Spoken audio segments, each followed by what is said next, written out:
magandang loob lang ako. Doon pagkatapos naman ni process yun, pabalik din naman dito. Yun, ano lang yung staging area. Ngayon siya, pinatanggal na siya kagabi. Yung ilaw. Oo, sir. Sir, bakit mo ako tinanggal? Hindi. Pinakita sir, straight na sir. Talagang nakakulong na sila doon ng for so many days na sinasabi. So makausap natin sila for the sake of transparency. Ano pangalan mo? Cesar de Guzman. Ha? Cesar de Guzman. Cesar? Cesar ano? De Guzman. Ilan taon ka na? 36. 36. Taga saan ka? Taga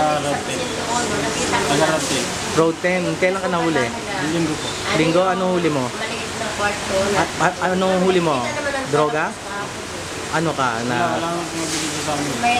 Ha? Wala pong mabibigay sa amin. Paano walang ebidensya? Hinuli ka anong oras? Pera po nakita sa amin, pera. Ano, nagtutulak ka ba? Pinentahan po yun ng bahay namin. Ha? Ang gamit. Pero hindi ka nagtutulak ng droga? Opo, yung Anong oras kayo hinuli? Alas 12 po nung Alas 12 ng gabi. O ngayon, ano sabi sa'yo ng mga polis? I-request ka na. Inanan ko lang po kami. Interview bali po. 4 days na. Tapos, ganun nga na kami nakasabi na wala. So, ibig sabihin nandun ka sa likod nung mula linggo hanggang kahapon. So, kumusta? Ano bang pakiramdam doon sa likod? Wala naman. Opo. Hindi, siksikan kayo, nakatayo kayo matulog. Palitan, Malitan lang. mainit, malamig, Medyo na. Ayos naman din po kasi wala naman. may ilang. Sinabi kahapon, isang linggo na kayo doon. Mga ibang ano lang po yung mga ibang kasama lang po namin yun sa Pero totoong isang linggo na sila.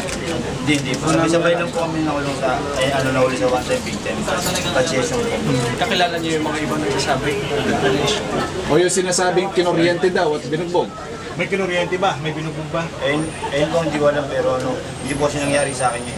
Ikaw, Sigurado kayo, hindi kayo tinatakot lang ha? Baka tinatakot lang kayo ng mga pulis dito para sabihin nyo na yung mga yan. Ha? eh yung hinihingan daw kayo ng pera para makawala. Hindi po. Kumusta yung kalagayan nyo dun sa kabila? Ha? Ang masikip nyo, di ba? Medyo mabaho. Di ba kayo umaangan? Nandun kayo? So kung kayo pipili, ano mas gusto nyo? Dito o doon sa likod? Oh, bakit? Sa likod. Para makapagtrabaho na.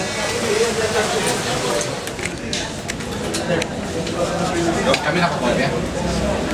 Ito, gera to, laban to. Kaya, papanindigan natin talaga. Ang Pangulo nga natin, pinaninindigan. Mas lalo pa kami. Diba? Panindigan namin. Up to the last. Diba? Kung ito yung kapalit, yung servisyo ko, para lang malinis yung drug war natin. Laban to, fight to fight.